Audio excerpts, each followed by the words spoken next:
how can a manager support an employee? Because I get that they have to get work done, right? A lot of managers, many managers sometimes have the first thought when an employee says, hey, my wife died, is their first thought is, oh crap, what am I going to do? Because he's on this major project. I can't do, right? Their first thought is actually sometimes about work. And that's not a bad thing. It's just a thought.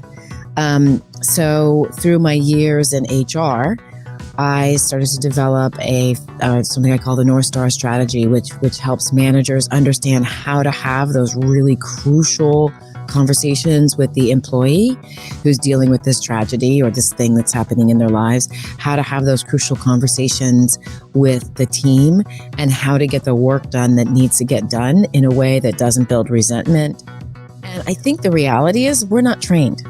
We don't know what to say or what to do, and we're terrified. Right?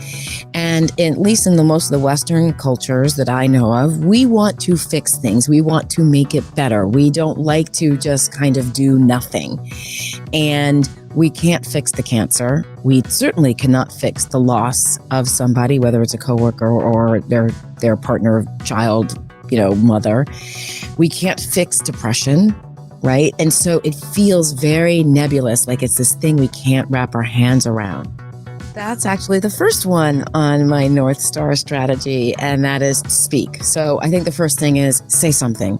I think a lot of people get in their own heads and are so afraid of saying the wrong thing, of saying something that might embarrass them, of saying something that might make the person feel worse, that they don't say anything at all. So that's the first thing, is make sure you say something. Now, there's so many things not to say, but what I like to do is go over the number one thing not to say. And that is, if you need anything, let me know.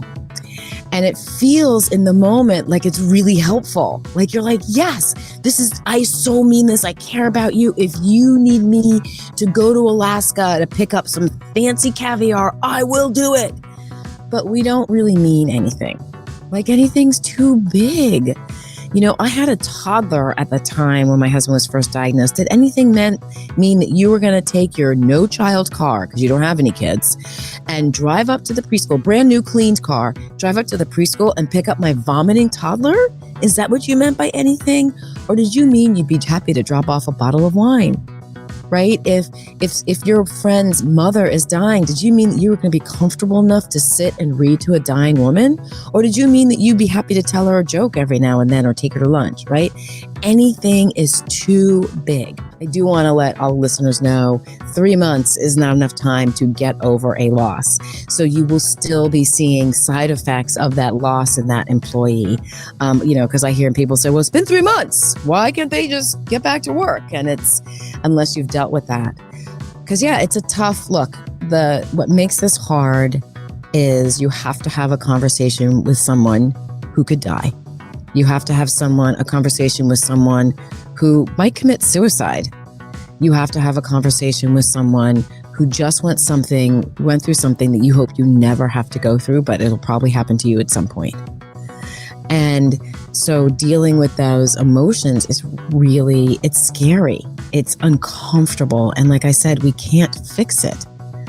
And, at least in the US, we're built on the ability, the knowledge that we can do anything. We can make and do anything.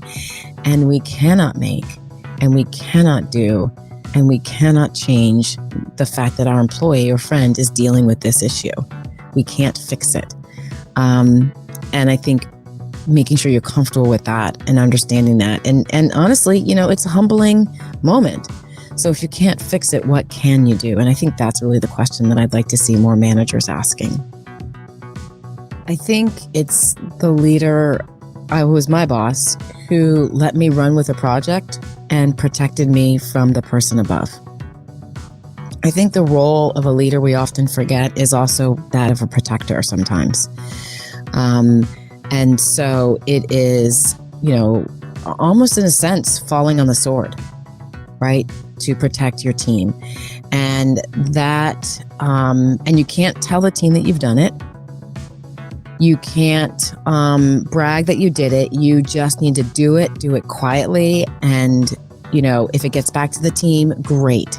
that you took the fall for them. If it doesn't, it's just part of it's sort of like being a parent in a way, right? You can't, there's so many times where my kids will come in and go, Mom, I just did da da da. And I'm like, oh my God, I've been telling you to do that for years and years and years and years and years. But I can't say that because it takes away their thunder. All I can say is, oh my gosh, that's so great. I'm so happy that you did that. How does it feel? Right? And my job is not to shame them or to make them remind them that I did this for them. My job is to give them some information and help protect them as best I can. It was sort of a deathbed question for me. I was like, you can let this go, but when you're 90 or 100 and you're dying, are you going to regret not doing this? And I'm like, yep, 100%. So I, kept moving forward and doing it. But I think having the courage to believe that I have something really clear and very useful to offer would have been really helpful in the beginning. And then I'm sure there are going to be a lot of entrepreneurs who get this, but just getting my financial life in order. Like, you know what? Luckily I did not put anything on credit cards, and I will never do that. But just kind of being really honest, how much is going out the door every month, Kim? How much is coming in? You need to make this equal this to kind of make it work.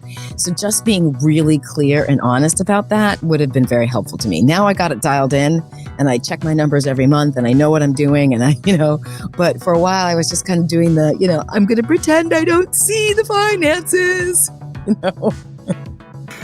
So Yes, I think those two things. Yeah, that is a familiar story. Yes.